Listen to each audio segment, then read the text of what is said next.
ಎಲ್ಲರಿಗೂ ನಮಸ್ಕಾರ. ನಿಮ್ಮೆಲ್ಲರಿಗೂ ನಮ್ಮ ಚಾನಲ್ಗೆ ಆತ್ಮೀಯ ಸ್ವಾಗತ. ನೀವು ಇದೇ ಮೊದಲು ನಮ್ಮ ವಿಡಿಯೋ ನೋಡ್ತಾ ಇದ್ರೆ ಸಬ್ಸ್ಕ್ರೈಬ್ ಮಾಡ್ಕೊಳ್ಳಿ ಹಾಗೂ ವಿಡಿಯೋ ಇಷ್ಟ ಆದ್ರೆ ಲೈಕ್ ಮತ್ತು ಶೇರ್ ಮಾಡೋದನ್ನ ಮರಿಬೇಡಿ. ಸಂಚಿಕೆಯಲ್ಲಿ ಏನಾಗುತ್ತೆ ಅಂತ ನೋಡೋಣ.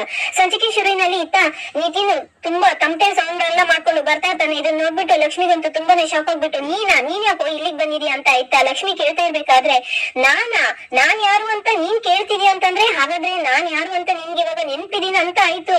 ಅದೇ ನಾನು ನಿನ್ನ ಮನದ ಅರಸ ನಿತಿನ್ ಅಂತ ಇತ್ತ ನಿತಿನ್ ಹೇಳ್ತಾ ಇರ್ಬೇಕಾದ್ರೆ ಅದ್ ಸರಿ ನೀನ್ ಯಾಕೆ ಇಲ್ಲಿಗೆ ಬಂದಿದ್ಯಾ, ಎಷ್ಟು ಸರಿ ನಿನ್ಗೆ ಶಿಕ್ಷೆ ಕೊಟ್ಟರು ಸಾಕಾಗಲ್ವಾ, ಅದೆಷ್ಟು ಸರಿ ಕೂಡ ಜೈಲಿಗೆ ಹೋದ್ರು ಕೂಡ ನಿನ್ಗಂತೂ ಒಳ್ಳೆ ಬುದ್ಧಿ ಬರಲ್ವಾ ಅಂತ ಇತ್ತ ಲಕ್ಷ್ಮಿ ಕೋಪ ಮಾಡ್ಕೊಂಡು ಕೇಳ್ತಾ ಇರ್ಬೇಕಾದ್ರೆ ಇಲ್ಲ ನನ್ನ ಅರಗಿನಿ, ನಾನು ಬದುಕಿರೋದೇ ನಿನ್ಗೋಸ್ಕರ.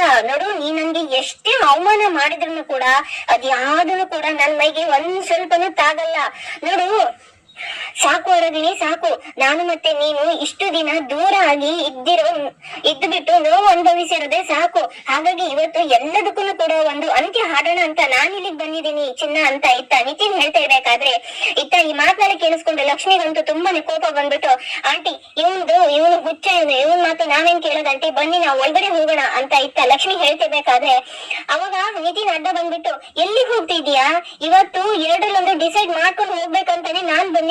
ಹಾಗಾಗಿ ಇವತ್ತಿವಾಗ ನೀನ್ ಇಲ್ಲೇ ಇರ್ಬೇಕು. ನೀನ್ ನೋಡು, ಇವಾಗ ನೀನ್ ಇರೋದು ತುಂಬಾನೇ ಮುಖ್ಯ. ಹಾಗಾಗಿ ನೀನ್ ಎಲ್ಲನೂ ಕೂಡ ಹೋಗೋ ಹಾಗಿಲ್ಲ ಚಿನ್ನ, ನೀನ್ ಇಲ್ಲಿನೇ ಇರ್ಬೇಕು ಅರಗಿಣಿ ಅಂತ ಇತ್ತ ನಿತಿನ್ ಹೇಳ್ತಾ ಇರ್ಬೇಕಾದ್ರೆ ನಾನ್ ಯಾಕೋ ಇಲ್ಲಿ ಇರ್ಬೇಕು, ನೀನೇನು ಡಿಸೈಡ್ ಮಾಡಕ್ ಬಂದಿದ್ಯಾ, ನನ್ನ ಹತ್ರ ನಿಂಗೇನ್ ಕೆಲ್ಸ ಅಂತ ಇತ್ತ ಲಕ್ಷ್ಮಿ ಕೇಳ್ತಾ ಇರ್ಬೇಕಾದ್ರೆ ಕೆಲ್ಸ ಇದೆ ಚಿನ್ನ, ಸುಮ್ನೆ ಎಲ್ಲ ಕೆಲ್ಸ ಇಲ್ದೆ ಈ ನಿತಿನ್ ಯಾವತ್ತೂ ಕೂಡ ಯಾರ ಹತ್ರನೂ ಕೂಡ ಬರಲ್ಲ.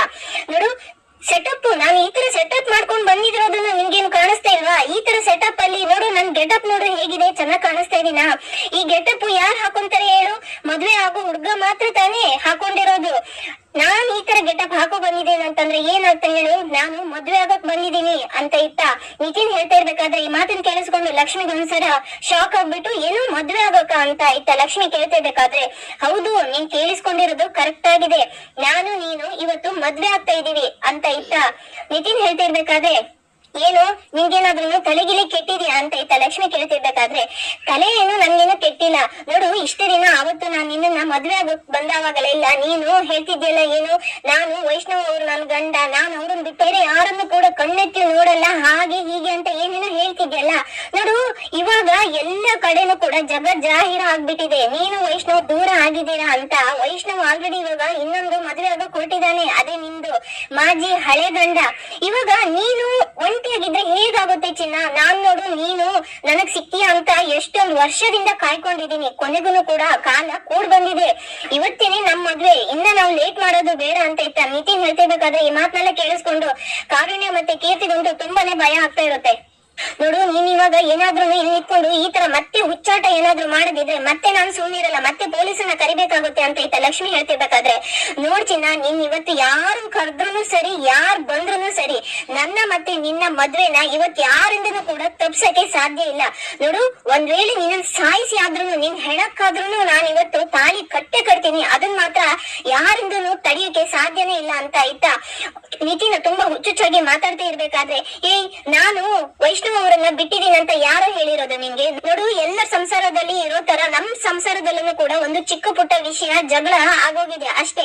ನೋಡು, ಇನ್ನ ಮುಂದೆ ಅದನ್ನೆಲ್ಲ ತಿದ್ಕೊಂಡು ನಾನು ಮತ್ತೆ ವೈಷ್ಣವ್ ಸದ್ಯದಲ್ಲೇನೆ ಹತ್ರ ಆಗ್ತೀವಿ, ನಮ್ಮಿಬ್ರನ್ನ ಯಾರನ್ನು ಕೂಡ ದೂರ ಮಾಡಕ್ಕೆ ಆಗಲ್ಲ ಅಂತ ಇತ್ತ ಲಕ್ಷ್ಮಿ ಹೇಳ್ತಿರ್ಬೇಕಾದ್ರೆ ಏನು, ಅವನು ಆಲ್ರೆಡಿ ಇವಾಗ ಮದ್ವೆ ಆಗಕ್ಕೆ ಹೊರಟ್ಬಿಟ್ಟಿದ್ದಾನೆ, ಮತ್ತೆ ನೀವಿಬ್ರು ಒಂದಾಗೋದ?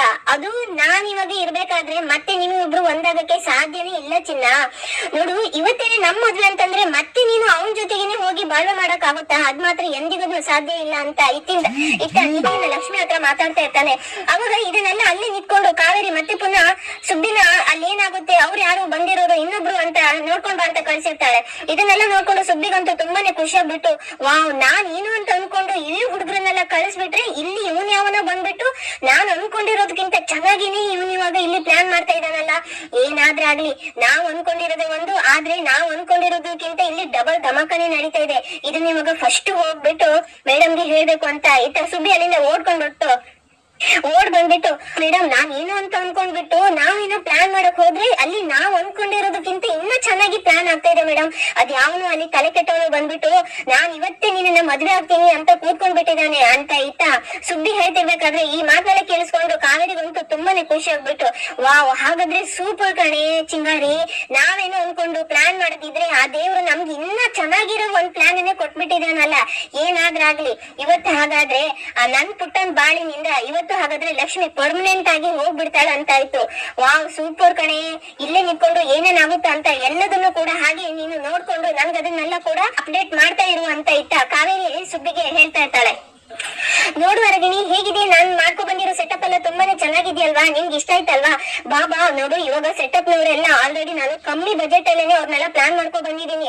ಅವರು ಮತ್ತೆ ಟೈಮ್ ಕೂಡ್ಲೆ ಅವ್ರು ಇಲ್ಲಿಂದ ಹೋಗ್ಬಿಟ್ರೆ ಕಷ್ಟ ಆಗುತ್ತೆ. ನೋಡು ಟೈಮ್ ಮೀರೋಕ್ಕಿಂತ ಮುಂಚೆ, ಮುಹೂರ್ತ ಮೀರೋಕ್ಕಿಂತ ಮುಂಚೆ ನಾನಿವತ್ತು ನಿನ್ ಕುತ್ತಿಗೆನ ತಾಳಿ ಕಟ್ಬಿಡ್ತೀನಿ ಅಂತ ಇತ್ತ ನಿತಿನ್ ತನ್ನ ಕೈಯಲ್ಲಿ ಅರ್ಶಿನ ದಾರನ ಲಕ್ಷ್ಮಿ ಕುತ್ತಿಗೆಗೆ ಕಟ್ಟಕಂತ ಬರ್ತಾ ಇರ್ತಾನೆ. ಅವಾಗ ಲಕ್ಷ್ಮಿ ಏನೋ ಮಾಡ್ತಿದ್ಯಾ, ಈ ತರ ಮಾತ್ರ ಮಾಡ್ಬೇಡ ಕಣೋ ಅಂತ ಹೇಳ್ಬಿಟ್ಟು ಲಕ್ಷ್ಮಿ ತುಂಬಾನೇ ಭಯ ಪಟ್ಕೊಂಡು ಹೇಳ್ತಾ ಇರ್ಬೇಕಾದ್ರೆ, ಇಲ್ಲ ನಾನ್ ಇವತ್ತು ನಿನ್ ಕುತ್ತಿಗೆಗೆ ತಾಳಿ ಕಟ್ತೀನಿ, ಏನ್ರು ನೋಡ್ತಾ ಇದ್ದೀರಾ, ಹಿಡ್ಕೊಳ್ರು ಅವಳನ್ನ ಹಿಡ್ಕೊಳ್ರು ಅಂತ ಇತ್ತ ನಿತಿನ್ ಹೇಳ್ತಾ ಇರ್ಬೇಕಾದ್ರೆ ಅಲ್ಲಿ ನಿಂತಿರೋ ಕೀರ್ತಿಗಂತೂ ಇದನ್ನೆಲ್ಲ ನೋಡ್ಕೊಂಡು ತುಂಬಾನೇ ಗಾಬರಿ ಆಗ್ಬಿಟ್ಟು ಅವಳು ಸೀದಾ ಓಡ್ ಬರ್ತಾಳೆ ವೈಷ್ಣವ್ ಹತ್ರ.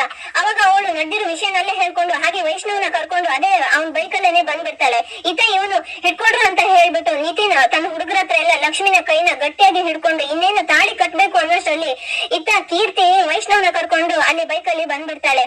ವೈಷ್ಣವ್ ಬಂದಿರೋದು ಗಾಡಿನ ಸೌಂಡ್ ಕೇಳ್ಕೊಂಡು ಈತ ನಿತಿನ್ಗಂತೂ ತುಂಬಾನೇ ಗಾಬರಿ ಆಗ್ಬಿಟ್ಟು, ನೀನ್ ಯಾರೋ, ನೀನ್ ಯಾಕೋ ಇಲ್ಲಿಗೆ ಬಂದಿದ್ಯಾ, ನೋಡು ಇವಳಿಗೂ ನಿನ್ಗೂನು ಇರೋ ಸಂಬಂಧ ಎಲ್ಲ ಮುಗ್ದೋಗಿದೆ ಅಂತಂದ್ರ ಮೇಲೆ ಇವಳ ಜೊತೆ ಇವಾಗ ನಿನ್ಗೆ ಏನನ್ನ ಮಾತುಕತೆ ಆಗ್ಬೇಕಾಗಿಲ್ಲ, ನಿನ್ಗೆ ಇಲ್ಲಿ ಇವಾಗ ಏನ್ ಕೆಲ್ಸನೇ ಇಲ್ಲ, ನೋಡು ಹೇಗ್ ಬಂದಿದ್ಯೋ ಅದೇ ದಾರಿಯಲ್ಲಿ ಸುಮ್ನೆ ವಾಪಸ್ ಹೋಗ್ತಾ ಇರೋ ಅಂತ ಇತ್ತ ನಿತಿನ್ ಹೇಳ್ತಾ ಇರ್ಬೇಕಾದ್ರೆ ಅವಾಗ ವೈಷ್ಣವ್ಗಂತೂ ತುಂಬಾನೇ ಕೋಪ ಬಂದ್ಬಿಟ್ಟು ತನ್ನ ಜೊತೆಗೆ ತಗೋ ಬಂದಿರೋ ಗನ್ನಿನಿಂದ ತಗೊಂಡು ಈತ ನಿತಿನ್ ಹಣೆಗೆನೆ ಸರಿಯಾಗಿ ಅದನ್ನ ಗನ್ ಇಟ್ಬಿಡ್ತಾನೆ. ಇವಾಗ ನೀನ್ ಇದನ್ನಲ್ಲಿ ಇಲ್ಲಿಗೆ ನಿಲ್ಸಿದ್ರೆ ಸರಿ, ಇಲ್ಲ ಅಂತಂದ್ರೆ ಇವಾಗ ನಾನ್ ಏನ್ ಮಾಡ್ತೀನೋ ನನ್ಗೆ ಗೊತ್ತಿಲ್ಲ, ಬಿಟ್ಬಿಡು ಮಹಾಲಕ್ಷ್ಮಿನ ಬಿಟ್ಬಿಡು ಅಂತ ಇತ್ತ ವೈಷ್ಣವ್ ಹೇಳ್ತಾ ಇರ್ಬೇಕಾದ್ರೆ, ನಾನ್ ಯಾಕೋ ಬಿಡ್ಬೇಕು, ನೀನ್ ಇವಾಗ ಇವ್ರ ಜೊತೆಗೆ ಸಂಬಂಧ ಇಲ್ಲ ಅಂತ ಅಂದ್ರ ಮೇಲೆ ನಾನ್ ಇವತ್ತು ಇವಳನ್ನ ಮದ್ವೆ ಆಗ್ಬಿಟ್ಟು ಇವಳನ್ನ ಪರ್ಮನೆಂಟ್ ಆಗಿ ನನ್ ಹೆಂಡತಿ ಮಾಡ್ಕೊಳಕ್ಕೆ ಹೊರಟಿದ್ದೀನಿ.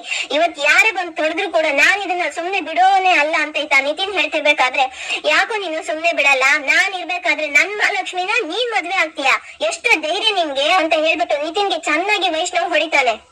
ಇತ್ತ ಅಲ್ಲಿ ನಿಂತ್ಕೊಂಡಿರೋ ಲಕ್ಷ್ಮಿಗಂತೂ ವೈಷ್ಣವ್ ತನ್ನನ್ನ ಕಾಪಾಡೋಕೆ ಬಂದಿರೋದನ್ನ ನೋಡ್ಬಿಟ್ಟು ತುಂಬಾನೇ ಖುಷಿ ಆಗ್ಬಿಟ್ಟು ವೈಷ್ಣವ್ನೇ ಹಾಗೆ ನೋಡ್ಕೊಂಡು ನಿಂತ್ಕೊಂಡಿರ್ತಾಳೆ. ಇತ್ತ ವೈಷ್ಣವ್ ನಿತಿನ್ಗೆ ಚೆನ್ನಾಗಿ ಹೊಡೆದ್ಬಿಟ್ಟು, ಯಾರು ನಿಮ್ಗೆ ಹೇಳಿರೋದು ನಾನು ಮತ್ತೆ ಮಹಾಲಕ್ಷ್ಮಿ ದೂರ ಆಗಿದೀವಂತ, ನೋಡು ನಾನು ಮಹಾಲಕ್ಷ್ಮಿನ ಹಿಂದೆ ಎಷ್ಟು ಪ್ರೀತಿ ಮಾಡ್ತಿದ್ದೀನೋ ಇವಾಗ್ಲೂ ಕೂಡ ನಾನು ಅಷ್ಟೇ ಪ್ರೀತಿ ಮಾಡ್ತಿದ್ದೀನಿ, ಈ ಜನ್ಮದಲ್ಲ ಮುಂದಿನ ಎಷ್ಟೇ ಜನ್ಮ ಇದ್ರು ಕೂಡ ಮಹಾಲಕ್ಷ್ಮಿನೇ ನನ್ ಹೆಂಡತಿ ಆಗಿರ್ತಾಳೆ, ನಾನೇ ಅವಳ ಗಂಡ ಆಗಿರ್ತೀನಿ, ನಮ್ಮಿಬ್ರನ್ನ ಬೇರೆ ಮಾಡಕ್ಕೆ ನಿನ್ನಂತವ್ರು ಎಷ್ಟೇ ಜನರನ್ನು ಕೂಡ ಬಂದ್ರು ಸಾಧ್ಯನೇ ಇಲ್ಲ ಕಣೋ, ನಮ್ಮಿಬ್ರು ಪ್ರೀತಿ ಅಷ್ಟೊಂದು ಗಟ್ಟಿಯಾಗಿದೆ ಅಂತ ಇತ್ತ ವೈಷ್ಣವ್ ಹೇಳ್ತಿರ್ಬೇಕಾದ್ರೆ ಅಲ್ಲಿ ನಿಂತ್ಕೊಂಡಿರೋ ಈ ಮಾತನ್ನೆಲ್ಲ ಕೇಳಿಸ್ಕೊಂಡು ಲಕ್ಷ್ಮಿಗಂತೂ ತುಂಬಾನೇ ಖುಷಿ ಆಗ್ಬಿಟ್ಟು ಆ ಕಣ್ಣಲ್ಲಿ ಹಾಗೆ ನೀರ್ ಹೋಗ್ತಾ ಇರುತ್ತೆ. ಆದ್ರೆ ಇದನ್ನೆಲ್ಲ ಅಲ್ಲಿ ದೂರದಲ್ಲಿ ನಿಂತ್ಕೊಂಡು ಕಾವೇರಿನೂ ಕೂಡ ನೋಡ್ತಾ ಇರ್ತಾಳೆ. ಆದ್ರೆ ಪುಟ್ಟ ಅಲ್ಲಿ ಬಂದು ಗಲಾಟೆ ಮಾಡ್ತಿರೋದನ್ನ ನೋಡ್ಬಿಟ್ಟು ಹಾಗೆ ಅವನು ಲಕ್ಷ್ಮಿ ಬಗ್ಗೆ ತುಂಬಾನೇ ಪಾಸಿಟಿವ್ ಆಗಿ ಮಾತಾಡ್ತಾ ಇರೋದನ್ನ ಕೇಳ್ಕೊಂಡ್ಬಿಟ್ಟು ಕಾವೇರಿಗಂತೂ ತುಂಬಾನೇ ಶಾಕ್ ಆಗಿ ಅವಳೆಲ್ಲ ನಿಂತ್ಕೊಂಡಿರ್ತಾಳೆ. ಇಲ್ಲಿಗೆ ಸಂಚಿಕೆ ಮುಕ್ತಾಯವಾಗುತ್ತೆ. ಮುಂದೇನಾಗುತ್ತೆ ಅನ್ನೋದನ್ನ ಮುಂದಿನ ವಿಡಿಯೋದಲ್ಲಿ ನೋಡೋಣ. ಶುಭ ದಿನ. ಧನ್ಯವಾದಗಳು.